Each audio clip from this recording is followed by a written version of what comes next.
అందరికీ నమస్కారం. శ్రీనివాస్ చెప్పే కథలకు మీ అందరికీ స్వాగతం. ఇప్పుడు మనం వినబోయే సీరియల్ మళ్ళీ ఎప్పుడో ఎక్కడో 5వ భాగం. రచన కొంబూరి సాంబశివరావు గారు. మరి సీరియల్లోకి వెళ్దామా? నాగరాజు మంచం మీద నుంచి లేచి తలుపు దగ్గరికి వెళ్ళి, ఎందుకు చెప్పకూడదు, చాలా పెద్ద కారణం, నాకు పెళ్ళయింది, 2 ఏళ్ల పిల్లాడు కూడా ఉన్నాడు అన్నాడు. నిజంగా అడిగింది మీనాక్షి ఆశ్చర్యంతో. నిజంగానే. నిన్ను పెళ్లి చేసుకోకుండా తప్పించుకునేందుకు అబద్ధం చెప్తున్నాను అనుకున్నావా? అదిగో ఆ ట్రంక్ పెట్టెలో ఉంది చూడు, పైనే ఉంది నా పెళ్లి ఫోటో, దాని కింద నా పిల్లాడి ఫోటో కూడా ఉంది. మీనాక్షి లేవలేదు. అతను పెట్టె తెరిచి ఫోటోలు తెచ్చి ఆమెకిచ్చాడు. చూసి ఇచ్చేసింది. 5,000 కట్నం కాసిపడి పల్లెటూరు మొద్దుం చేసుకున్నాను. అప్పుడు BA పూర్తి చేయడానికి అవసరమైంది ఆ డబ్బు అని క్షణం ఆగి, నాకు పెళ్ళి కానట్టయితే తప్పకుండా నిన్ను పెళ్లి చేసుకునేవాడిని అన్నాడు. మీనాక్షి మొహానికి 2 చేతులు అడ్డం పెట్టుకొని ఏడుస్తోంది. ఏడవకు ప్లీజ్, నేనేదో చాలా పాపం చేసిన వాళ్ళ ఫీల్ అవుతాను నువ్వు ఏడిస్తే. ఏడవక ఏం చేయను, సంతోషించనా అన్నది ఎక్కేళ్ల మధ్య. పెళ్ళైనంత మాత్రాన ఏమిటి మీనా, నువ్వు నేను కలిసి ఉండొచ్చు, లక్ష్మి మా ఊళ్ళోనే ఉంటుంది అంటే నువ్వు ఈ ఊళ్ళో నన్ను ఉంచుకుంటావన్నమాట.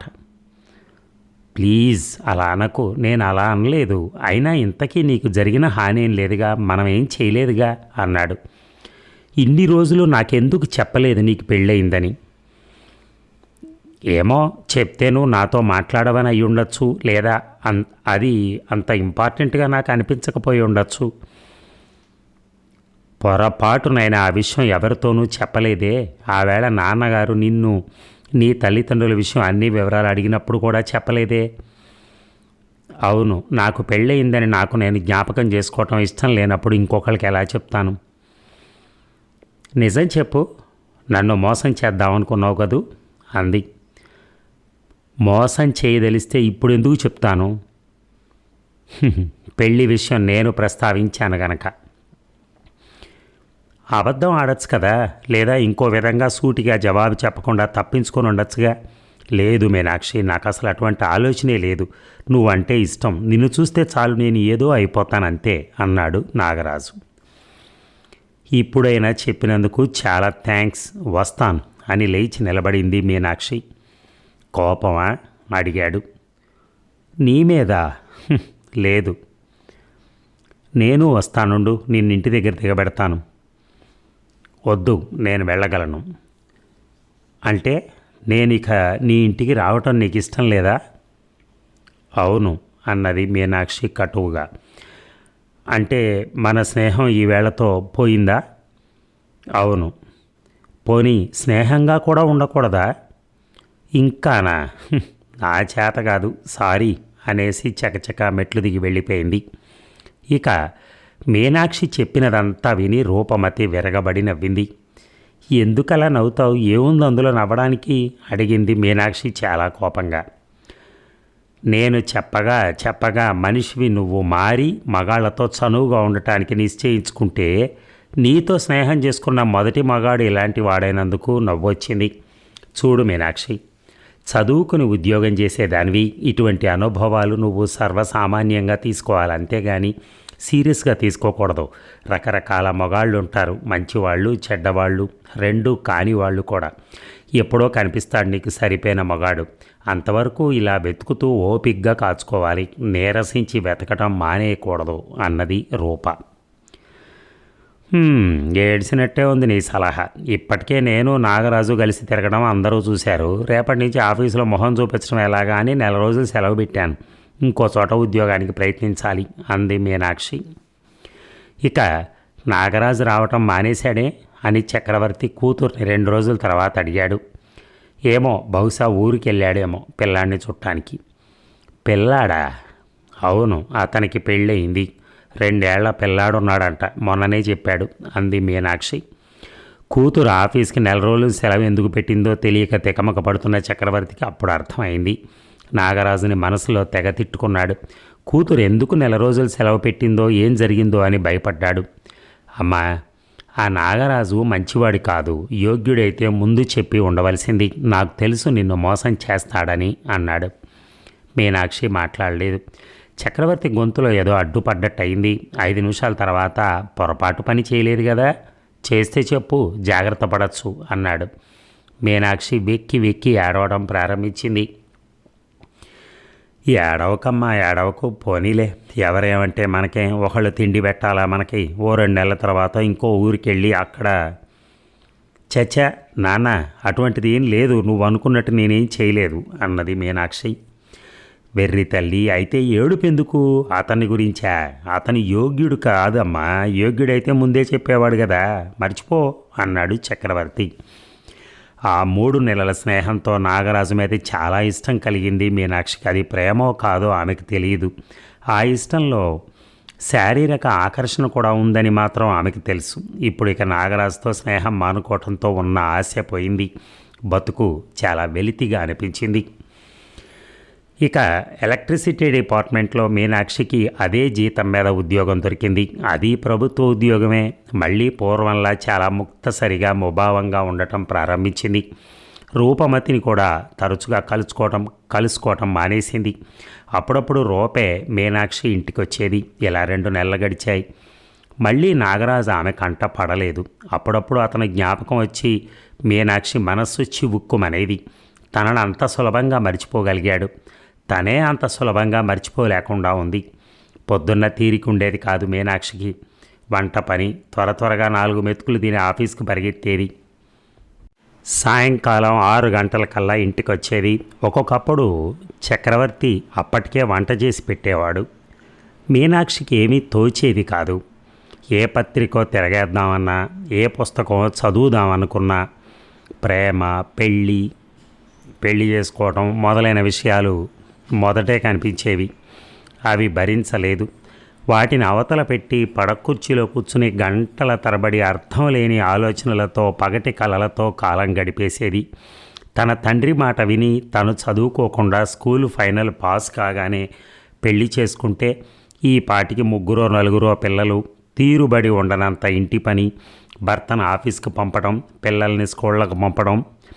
ఏమో, అతనికి అదృష్టం కలిసి వచ్చి పెద్ద ఉద్యోగం అయి పెద్ద ఇల్లు, నౌకర్లు, మోటారు కారు అంతకన్నా వివరంగా ఊహించలేకపోయేది. తనలో తను నవ్వుకునేది, పగటి కళల్లో తృప్తి ఏముంది అని. ఇలా మరొక 2 నెలలు గడిచిపోయాయి. చక్రవర్తికి జబ్బు చేసింది, మంచాన పడ్డాడు. ఇక పెద్దవారు, ఈ రోగానికి ఇంగ్లీష్ వైద్యంలో మందు లేదు, ఆ మాటకొస్తే అసలు మందే లేదు, 2-3 నెలలు ఇలా బాధపడుతుంది, ఏం చేయలేం అని చాలా నిర్మోహమాటంగా డాక్టర్ మీనాక్షికి చెప్పాడు. జలోదరం వచ్చింది చక్రవర్తికి. మీనాక్షి ఆ రోజంతా తన గదిలో పడుకుని వెక్కి వెక్కి ఏడ్చింది. తన మీద ఆపేక్ష, ప్రేమ ఉన్న మనిషి ప్రపంచంలో తన తండ్రి ఒక్కడే. ఆ తండ్రి వెళ్ళిపోతున్నాడు. ఇక తను బతకడం ఎలా? ఎవరి కోసం బతకాలి? 2 సార్లు చక్రవర్తి కేకేశాడు. కానీ డాక్టర్ వెళ్ళగానే మీనాక్షి తండ్రి ముందుకు వెళ్ళలేకపోయింది. తండ్రి మొహం చూడలేదు. ఎంత ఆపుకుందామనుకున్నా దుఃఖం ఆగటం లేదు. డాక్టర్ వెళ్ళిన 2 గంటల తర్వాత తండ్రి మంచం దగ్గరికి వెళ్ళింది. ఏమమ్మా, ఏడుస్తున్నావా? ఎందుకు?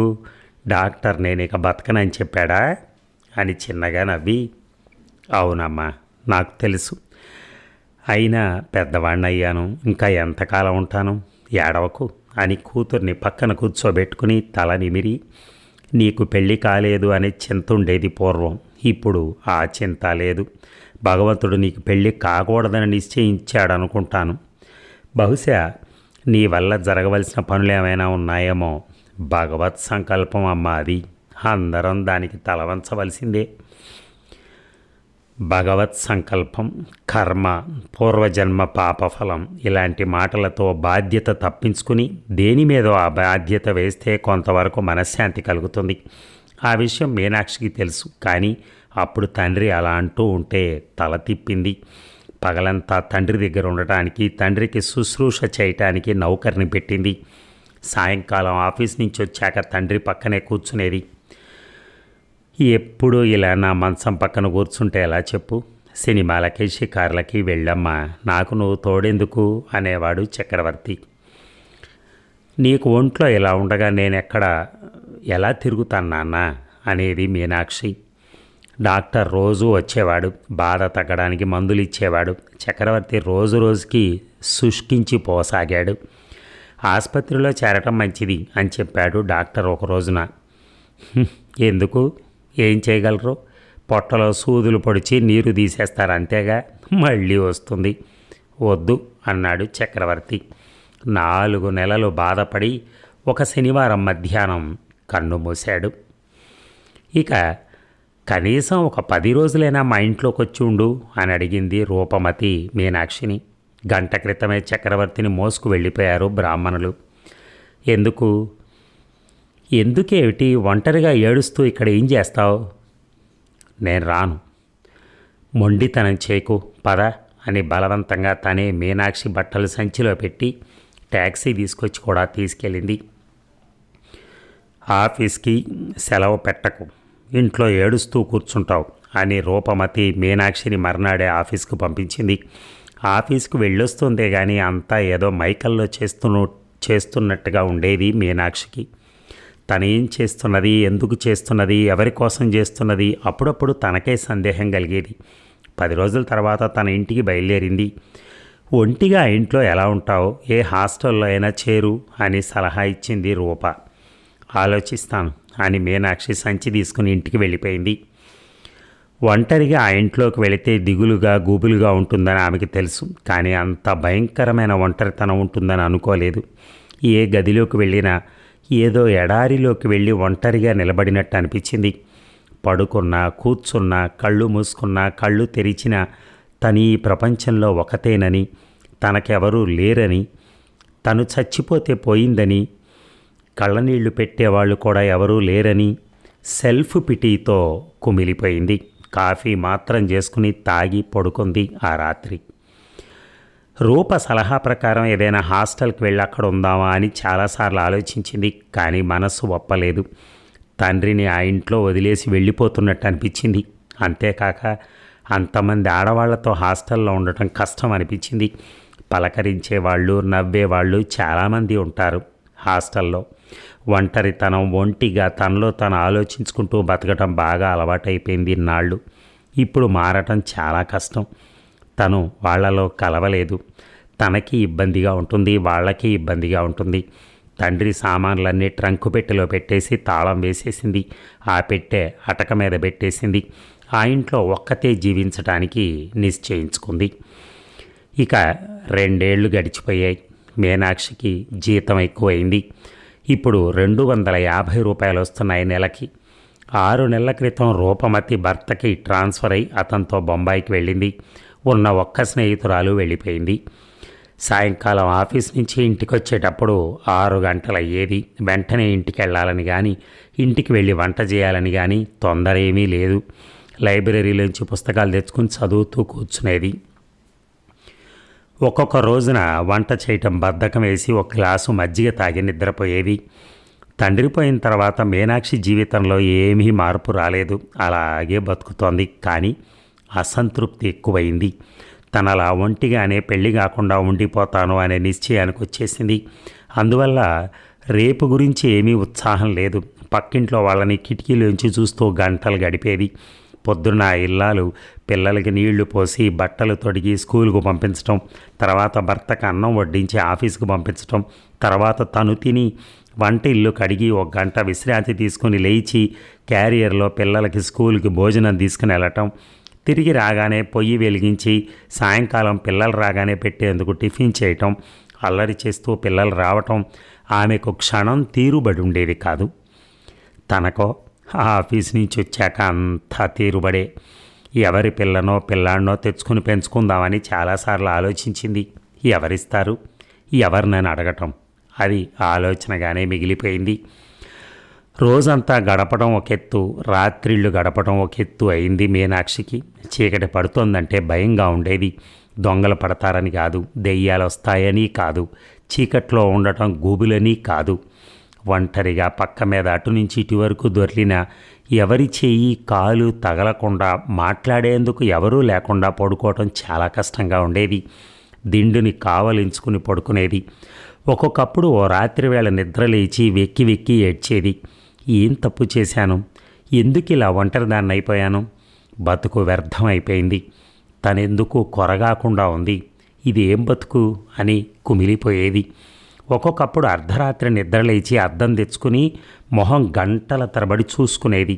కళ్ళ కింద ముడతలు వస్తున్నాయి, 4 వెంట్రుకలు నెరిశాయి. తనకు 29 ఏళ్ళని ఎలా తెలుస్తుంది? 40 దాటినట్టు కనపడుతూ ఉండాలి. లేకపోతే పూర్వంలా బస్ స్టాప్ దగ్గర రోడ్డు మీద మగాళ్ళు తననెందుకు చూడరు? ఎప్పుడో 5 ఏళ్ల క్రితం ఒక 30 ఏళ్ల అతను తన ఆఫీస్ నుంచి వస్తుంటే తన వెనకే వచ్చాడు, వెంటబడ్డాడు. తనకు చచ్చేటంత భయం వేసింది.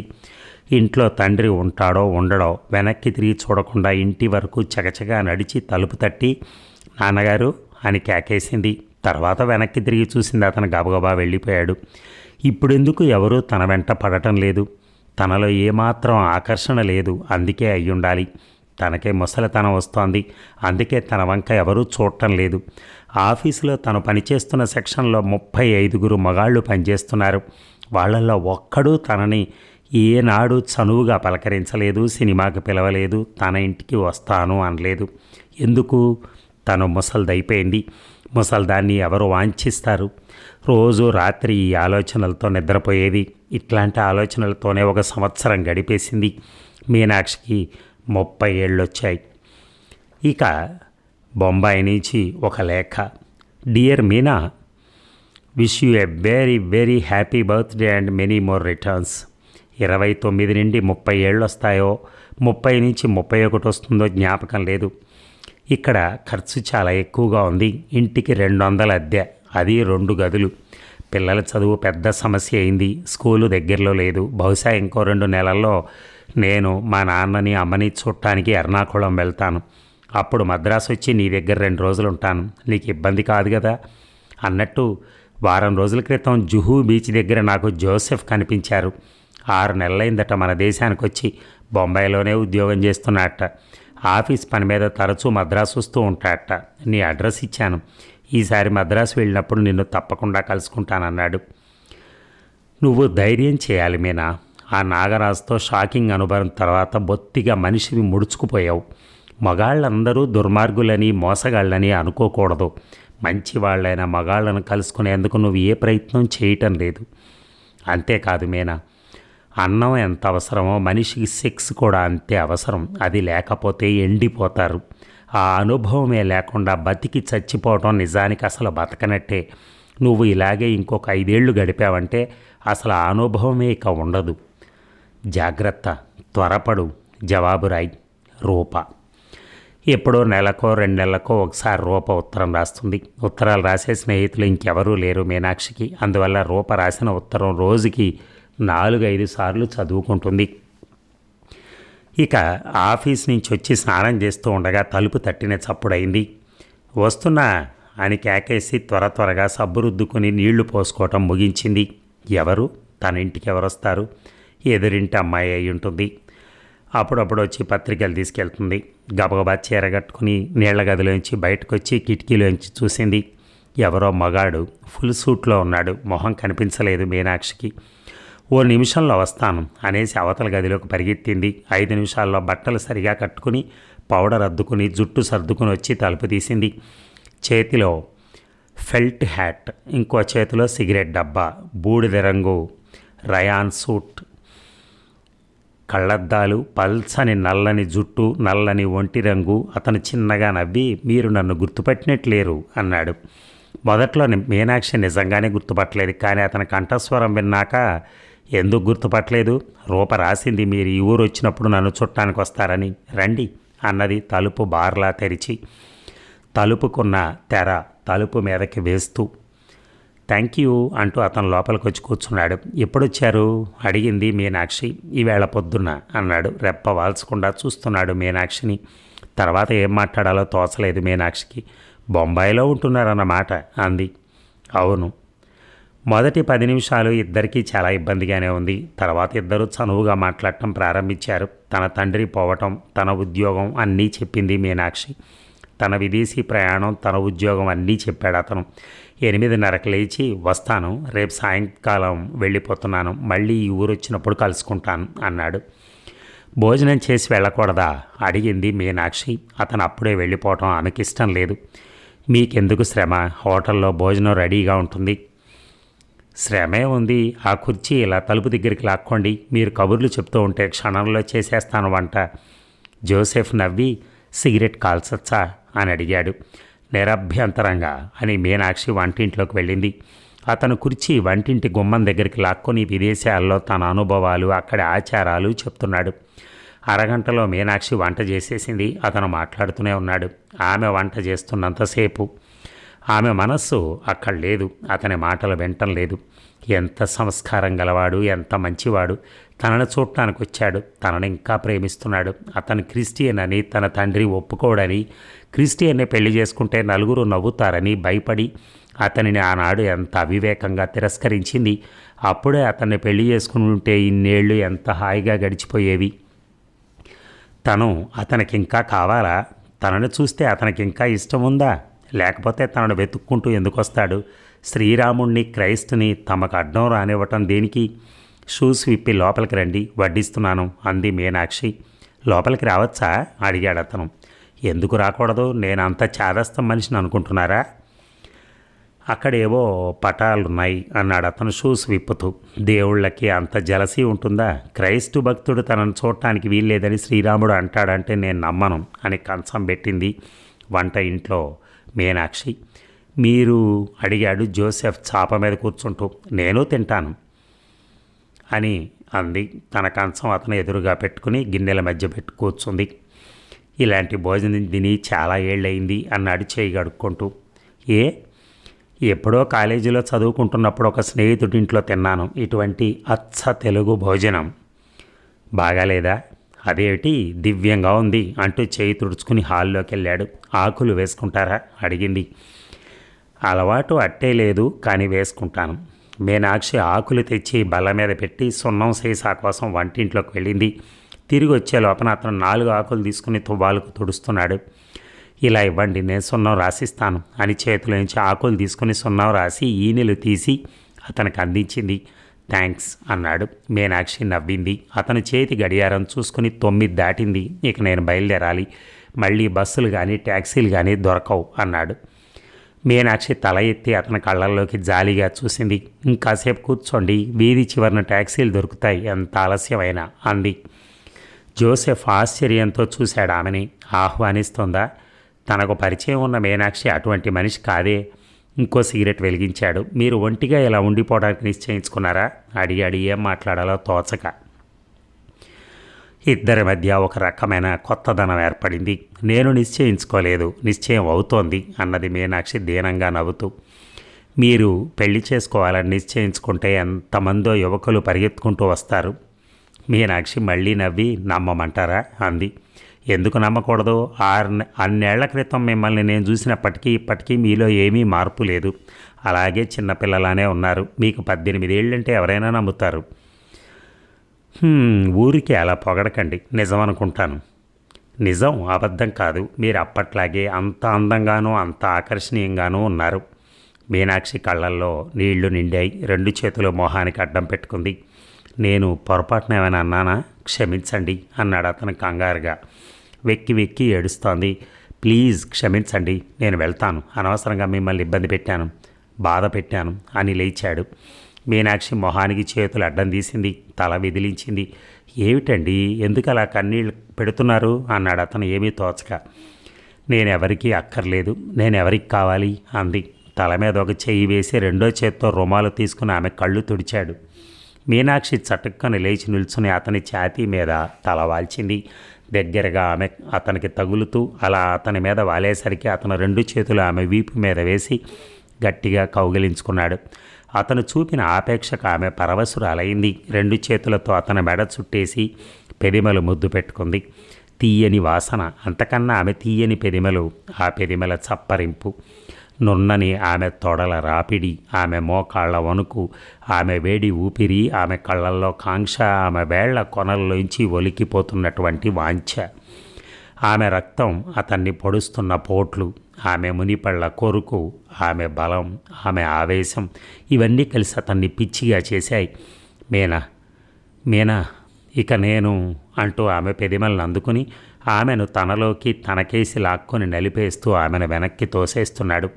జోసెఫ్, నీ ఇష్టం, నన్ను ఏమైనా చేసేయి, ఈ ఒంటరితనం, ఈ బతుకు నేను భరించలేను. అతన్ని మీదకి లాక్కుంటోంది, కావాలంటోంది. అంతకుముందు తనకున్న అభ్యంతరాలన్నీ తోసి పారేసి అనుభవం కావాలంటోంది. ఆమె ఒళ్ళు, మనసు, గుండె అన్నీ కలిసి ఒక్కటే అరుస్తున్నాయి. జోసెఫ్, నన్నేం చేస్తావో చేయి, నీ ఇష్టమని. అతను చటుక్కున ఆమెను వదిలేశాడు. కొంచెం దూరంగా జరిగాడు. మన ఇద్దరికీ మతిపోయింది, క్షమించు మీనాక్షి అన్నాడు. ఆశ్చర్యంతో అతని వైపు చూసింది. ఏమైంది అన్నట్టు. మనం ఇలా చేయటం నీకు, నాకు, లిండాకి కూడా అపచారం అన్నాడు. లిండా ఎవరు? నేను పెళ్లి చేసుకోబోతున్న అమ్మాయి, బొంబాయిలో ఉంది. నువ్వు లిండా అనే అమ్మాయిని పెళ్లి చేసుకోబోతున్నావా అడిగింది నీరసంగా. తల ఊపాడు జోసెఫ్. హ్యాట్, సిగరెట్ డబ్బా తీసుకుని వెళ్ళిపోయాడు గుడ్ బై చెప్పి. మీనాక్షిని ఒంటిగా వదిలి ఆమె నైర్మల్యాన్ని ఆమెకే వదిలిపెట్టి వెళ్ళిపోయాడు. అతను వెళ్ళిపోగానే మీనాక్షి పక్క మీద పడుకుని బోరును ఏడవడం ప్రారంభించింది. తను అవసరం లేదా తనకి, తన మీద వాంఛ లేదా తనకి, తనలో ఆకర్షణ లేదు. అందుకే అలా తనను వదిలి వెళ్ళిపోయాడు. జ్వరమే వచ్చిందో, ఇందాకటి వేడి ఇంకా తగ్గలేదో, మీనాక్షి ఒళ్ళు కాలిపోతున్నట్టుంది. అభిమానం, రోషం. ముందు ఎందుకు చెప్పలేదు తనకి లిండా అనే ప్రియురాలుందని? అబద్ధం, అతనికి ప్రియురాలు లేదు, ఎవరిని ప్రేమించడం లేదు, పెళ్లి చేసుకుంటానని ఎవరికీ మాట ఇవ్వలేదు. అంత అబద్ధం. తనని ప్రేమిస్తున్నానని అనుకున్నాడు, అందుకే వెతుక్కుంటూ వచ్చాడు. తనతో అన్నం తిన్నాడు, ఉండమంటే ఉండిపోయాడు, తనను ముద్దులు పెట్టుకున్నాడు, దగ్గరికి తీసుకున్నాడు. తనలో యవ్వనం లేదు, తనకు 30 ఏళ్ళు, తన ఒంట్లో వంపులు లేవు, తన ఒంటికి పటుత్వం లేదు. అతనికి ఆకర్షణ పోయింది, అతనికి తన అక్కర్లేదనిపించింది, అందుకే వెళ్ళిపోయాడు. అలా ఏడ్చి రాత్రి ఎప్పుడో నిద్రపోయింది. అదండి మరి. తర్వాయి భాగం మనం రేపు విందాం. Thank you.